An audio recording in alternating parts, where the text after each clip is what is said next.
All right, let's start over. We can start over. Chris Wilson said no sound. Can you hear me now? Can you hear me now? Yes, no, yes, maybe. All right, hopefully that's better. Give me a second here. Let me just make sure that we're good. Yes, okay. So this is what happens when your one of your team members is on vacation getting married, because I usually have somebody that helps me with this, that says, "Oh, your sound's off, or your camera's not good." So it's all good though. It's all good. Okay. Thank you, Steve Higgs. I appreciate you. So we're starting again. It's all good. So I'm Dominique, and we're here. This is the reason why I love to do live, because it's always improvisation. Making sure that you please share, like, and comment, specifically after the sound started in this. Let me know where you're listening from. Would love to give you some love. Hopefully things are good with you on a fall in October. Okay. So, and you can definitely follow us along in YouTube, Facebook, LinkedIn. I'm trying Instagram. So if somebody from Instagram is here, that would be really great. I don't know if it's working. I'm trying this service. We'll have to keep on, fiddling with it, because I would love to include the Instagram family, but it's just, I don't really know how to do it. My platform has limited it to in that regard. So tonight we're going to be talking about the 4 elements of financial planning. We were supposed to have Mr. Caleb Brown of New Planner Recruiting here, but he has some unforeseen circumstances come up. So we're going to delay that until November, but we still will do it, where we're going to be talking about things you need to, find a job. He's going to give some tips and strategies on that. If you're trying to get into specifically the independent space, RIA space. Okay. So that's going to be really cool. Definitely check out the Facebook group if you're a existing, aspiring financial professional, either one of those. You want a like-minded group of people to help you along your journey, give you, strategy. I'm also in there. Obviously, we have other financial professionals if you're looking for just the accountability and sometimes a shoulder to cry on, right? Those type of things. This can be a very difficult industry. So all those things are inside the Jumpstart Facebook group. So definitely check that out. I'll be throwing that up. Matter of fact, I can throw it up right now. I'll just have to remember to take it down. There you go. It says learn about group coaching, but just go to that website. It's there. So I want to start with an interesting thought before we get into our topic of the 4 elements here.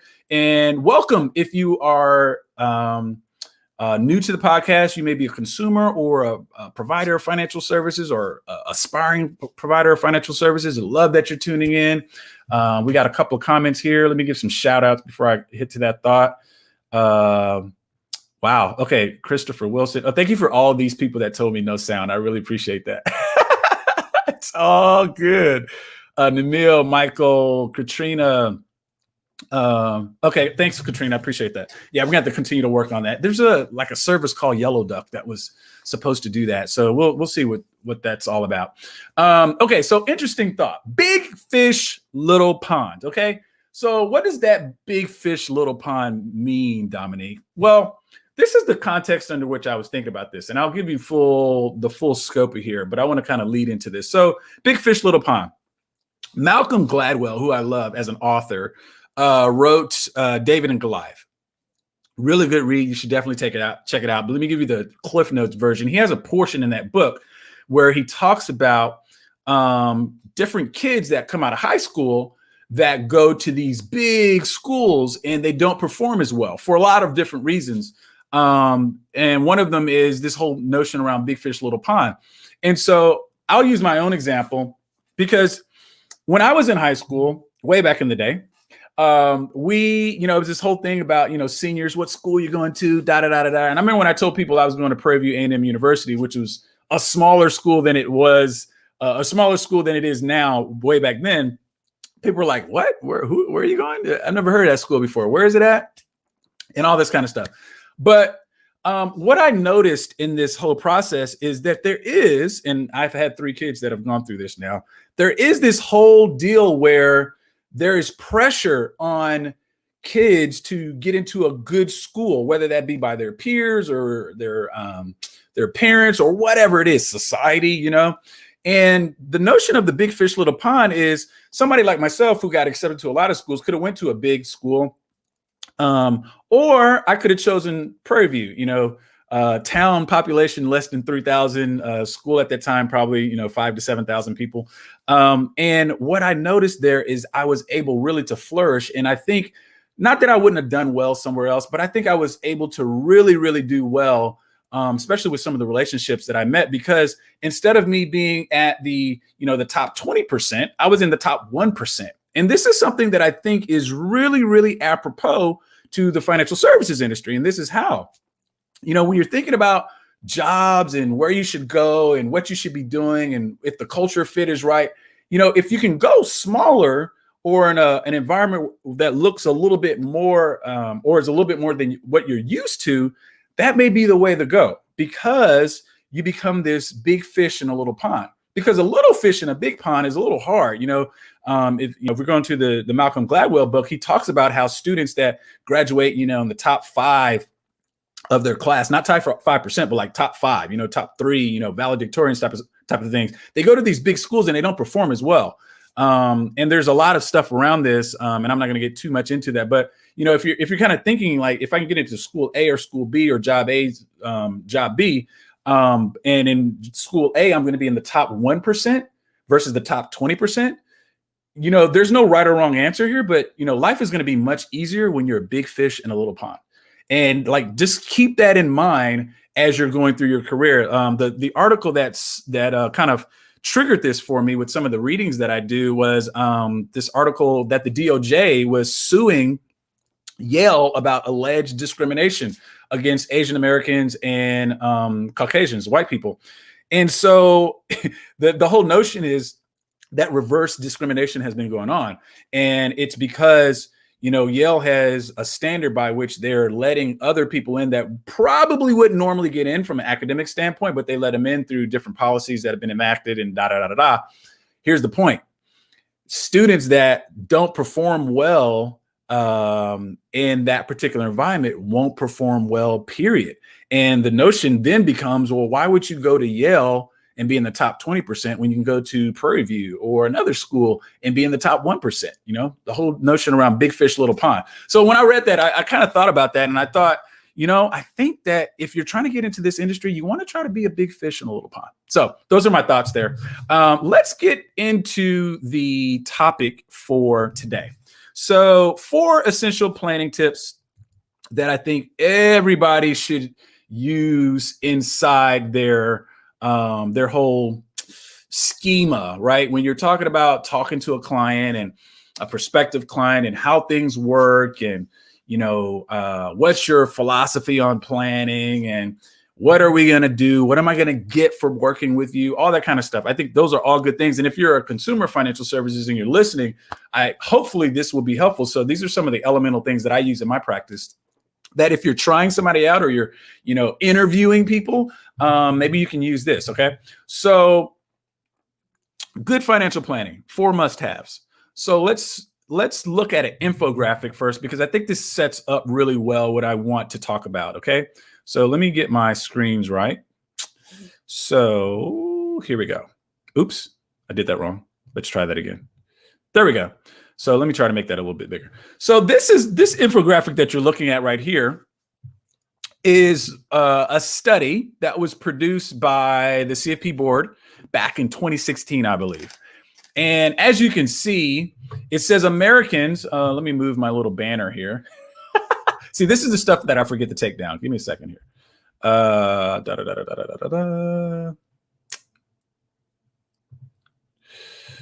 Okay. There we go. Okay. So Americans trying to save and feeling positive but uncertain about their finances. And the number that I shared inside my Facebook group, and I shared this a little while ago, but 4 in 5 people that participate in the survey, so for us math scholars, that's 80%, are at least somewhat concerned about their ability to save. So if you've ever wondered whether or not the financial planning profession or the financial advice profession is secure or going to be stable, here's your evidence, right? 80% of Americans have some type of fear or angst, if you will, around their ability to save. And if they have that around their ability to save, they have it around a lot of other things, which is the reason why, and I can definitely forward you this infographic if you want to see it, just, shoot me a DM or something like that. But what I want to say about that is the following, is I think it sets up very nicely for how someone along the financial advice continuum fits in. And no matter where you fit as a counselor, as a therapist, as a coach, as a planner, as an advisor, whatever, I think these 4 elemental concepts can be used for you. So here we go. Let's talk about this. Cash flow management. That's the first one. Investment positioning, tax planning, and income or asset protection. Okay, so those are the 4 that we're going to talk about. And if you have a question, just throw that in the chat and we can try to get to that if we can today. Let's talk about how those work together. And this is the reason why I use these, is because I feel like all of these are interconnected. Sometimes I get prospective clients that come to me and they're like, oh man, I got this insurance guy, or I got this tax guy, or I got this investment guy. But the problem is those people never talk. And when they never talk, you start to get gaps in your plan. This is what happens to the consumer. And so as a professional, what you want to do is make sure all those areas are talking. Now, what do all those areas mean? Okay. So cash flow management is what it sounds like, right? It's budgeting. It's sometimes we hate that word budgeting, but it's really cash flow in, hits the bank account. What do we do with it? Down to every dollar. Whether we're paying bills or we're spending it or we're saving it, investing it, whatever, that's what you need a good solid plan around. Now, you can probably use a lot of different things in order to get this straight, right? Like there's software out there, so you don't really have to pull out the yellow, legal pad or anything, and the calculator or the abacus or whatever you use. But there's things that can make this really simple. But I think this is the crux of any plan, in that if cash flow isn't right, and I talked about this with a guest a few weeks ago, it really blows up the rest of the plan. You can't really have a plan and a lot of momentum that is moving forward if there is more month than money, right? You're going to have the client be able to organize what they're bringing in versus what they're spending and how it's being allocated across the different buckets of their life. So cash flow has got to be one of the core components that get right. Because after cash flow is right, then we can move on to the other parts of the plan. My particular thing that I move on to next is investment positioning, right? Most of the time, and Sir John Templeton coined this phrase, so I want to give credit where credit due, is it's not market timing, it's time in the market. So if you think about this from the standpoint that a 25-year-old contributing $100 a month to a Roth is going to make way more money than anybody that's like 65 or 75 doing the same thing. And it's not really because of the investment strategy. It's really because of how much time they have to compound all the money that they're putting into that account. So to the extent that you can create a savings plan and investment positioning that allows the client to maximize not only their time horizon, but here's the other component, their preference for risk, right? What does that all mean? So risk tolerance, risk profile, risk preference, I think these all get lumped into the same conversation, which basically means how well does the client handle volatility? When we're talking about volatility and we say that the stock market is returned 8 or 9 or 10% over the last 100 years, we're talking about a straight line. But in reality, it looks like something like this, right? Some years we're going to do 12, some years we're going to do -6, what have you. The point around volatility is how much can the client handle? Like being on a roller coaster. Do you kind of want the, do you want this Texas giant like we have at Six Flags here in Texas, or in Arlington rather, or do you want something a little bit more subtle? That is your job as the financial professional to figure that part out for them, and it allows them to still get to their goals. Every client doesn't have to have 100% or 20% or 30% volatility in their account to get to the same goals, because more than likely people want different objectives met. They want to achieve different things. And so you get to play with the sliders, if you will, these proverbial sliders on how that actually is going to work for them. What do they actually want? What's important to them? Prioritize these type of things and make sure that the needs that they have are being met. As far as, food, shelter, and all those type of things. And then some of the things that they want, whether that's retiring early or buying a vacation home, all these things are going to be fit into their investment positioning, right? And there's different tools for that, right? You may use a risk tolerance questionnaire. I use some software called Riskalyze. And it really, I think there's no right or wrong answer here. It's all about what allows you to convey your investment philosophy to the client in the most clear way so that they understand and that they're comfortable with the investment strategy that you are employing. I would also advocate doing some type of, for lack of a better term, investment policy statement, which basically governs how the investments are going to be ran. Do they have money outside of where you're going to be managing, maybe in like a 401k or something like that? What are you going to do? How often are you going to check in? From the menu of choices that they have there, what is going to be the selection process? And if you're managing money, what fund manager are you going to use? How often are you going to rebalance? Things of that nature. So this is all in investment positioning.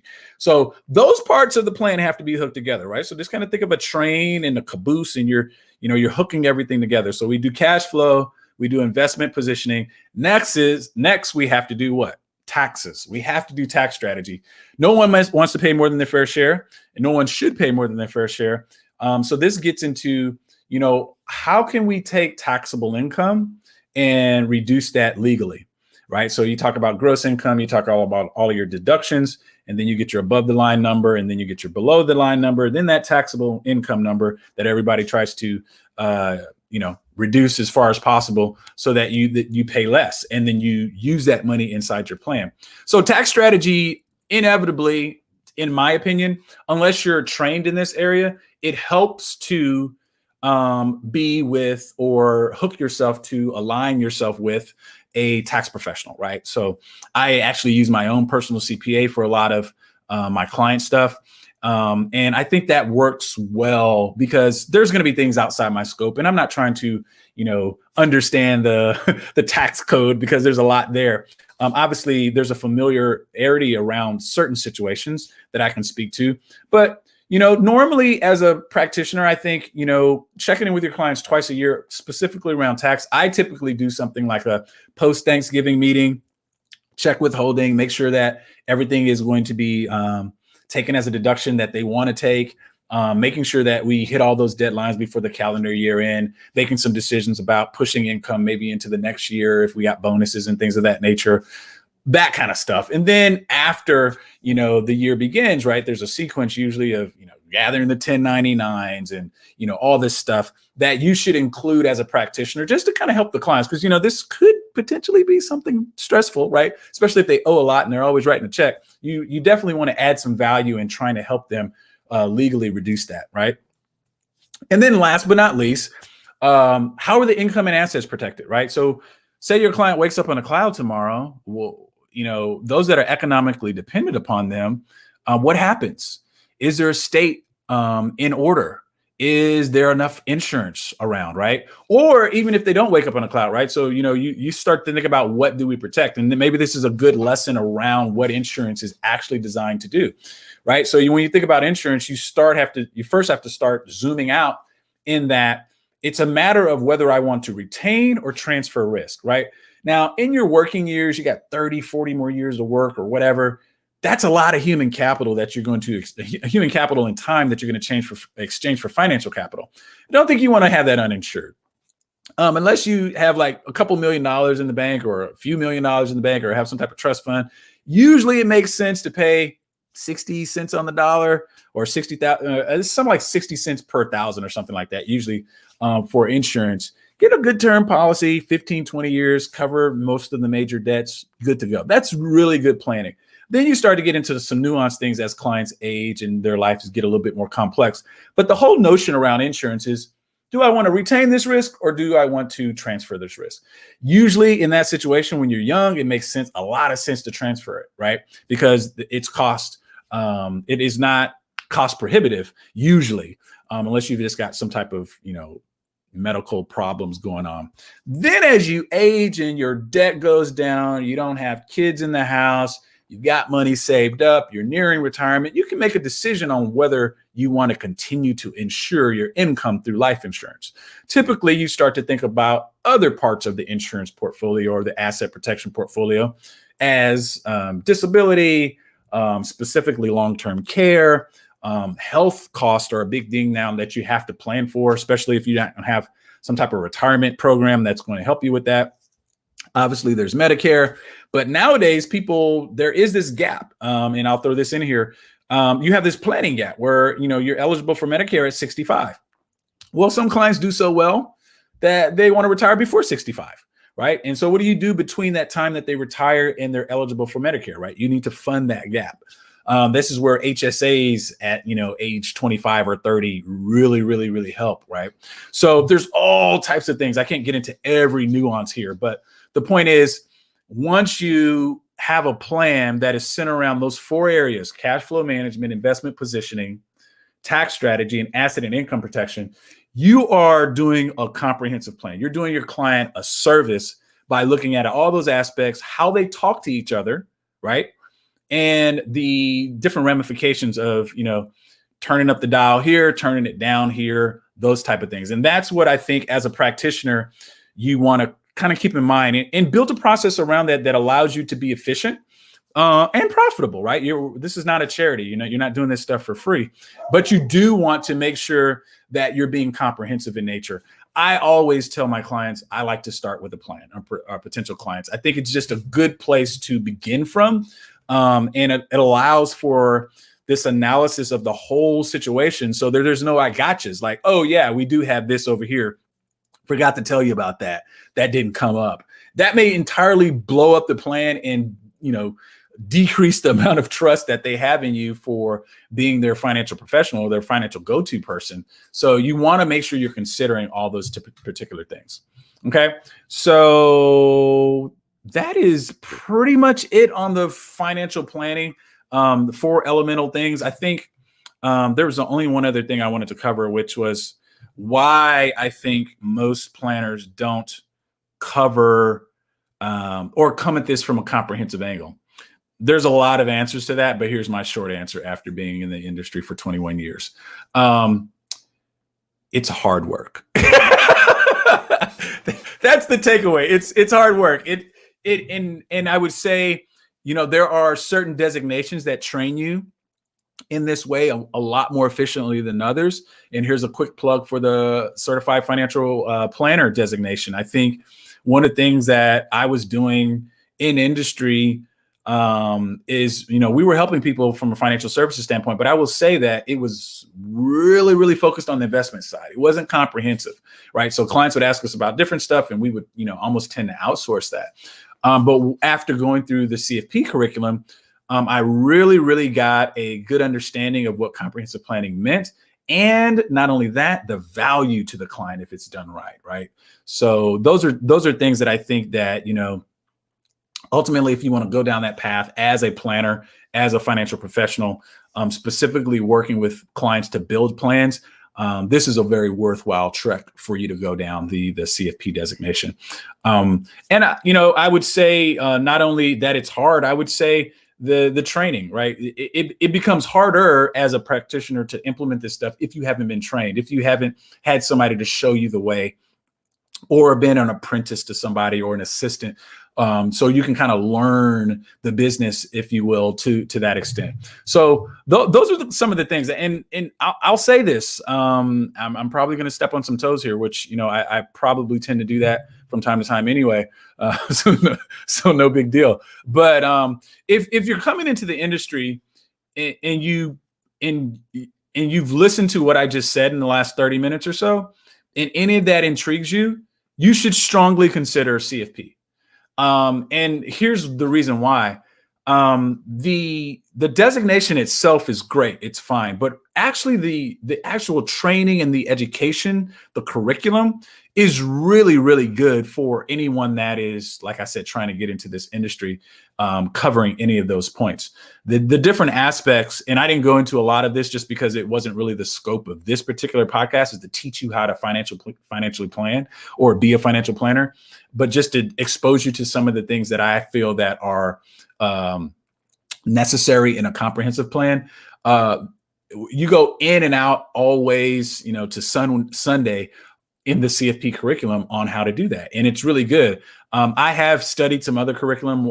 I think most of my audience knows that I originally was going down the Chartered Financial Analyst path, or CFA.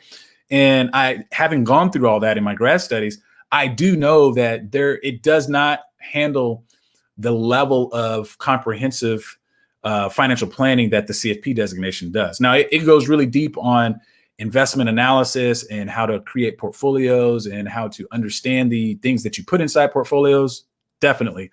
But as far as providing a holistic financial plan to a client, the CFP, hands down, is the designation that you want to use for that. So I will hang around for a couple minutes longer for questions. I wanted to finish up at 6:30, 6:35, and we're very close to that. So if you're hanging in the chat, on Facebook, on YouTube, on LinkedIn, I'll check my phone real quick to make sure that I don't have anything here. If you want to chime in, what's going on? I'm going to mispronounce your name, but initials NF. Is it Namil? You're listening from Philadelphia. Thanks, man. Good to have you in the audience. And let's see. I'm just checking for questions, guys and gals.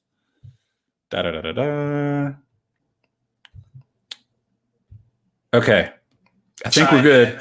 What's going on? That's my phone there. I think we're good there. All right, good stuff. Well, great time here on a Wednesday. Always happy to provide this information to the community. Let's throw up the Facebook group information that you can get to. Actually, that might be easier if not that one, this one. Nope, not that one, this one. There we go. You can text Jumpstart 31 or text the word Jumpstart to 31996 and get some of the information that we had at the top of this broadcast. And also, I'll say this, if you prefer, you can go to this website here, right? So those are the two ways to learn more about the Facebook group or any of the things that we're doing in Jumpstart that might help you on your career path.